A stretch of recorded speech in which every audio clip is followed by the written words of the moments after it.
Fried റൈസാണ് നമ്മളൊന്ന് തയ്യാറാക്കുന്നത്. പാത്രം അടുപ്പത്ത് വെച്ചിട്ട് 15 കപ്പ് വെള്ളം, 3.5 ടീസ്പൂൺ ഉപ്പ്, 2 table spoon sunflower oil, 5 cup biryani അരി അരമണിക്കൂർ വെള്ളത്തിലിട്ട് കുതിർത്തത് ഇതിലേക്ക് ചേർക്കുക.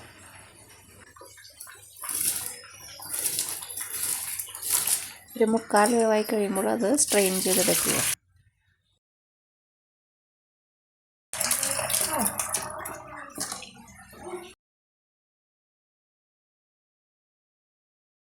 അഞ്ച് മുട്ട, 1/2 ടീസ്പൂൺ ഉപ്പും 1/2 ടീസ്പൂൺ കുരുമുളക് പൊടി ഇട്ട് മിക്സ് ചെയ്തെടുക്കുക.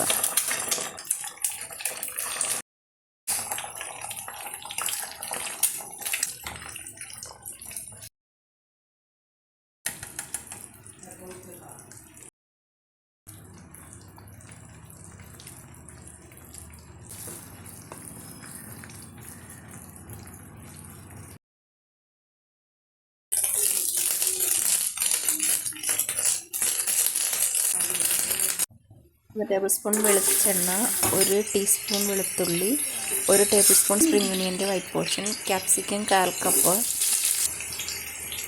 1 cup carrot, beans 1/4 cup mix ചെയ്യുക. ക്യാബേജ് 1 കപ്പ് മിക്സ് ചെയ്യുക.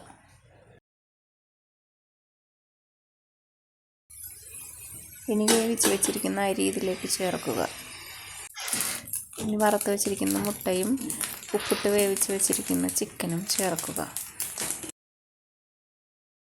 ചോറിടുന്നതിന് മുമ്പാണ് നമ്മളിത് ചേർക്കേണ്ടത്. നമ്മൾ ചോറിട്ട ശേഷമാണ് ചേർത്തത്. 1 ടീസ്പൂൺ കുരുമുളക് പൊടി ചേർക്കുക. നമ്മുടെ ഫ്രൈഡ് റൈസ് റെഡി.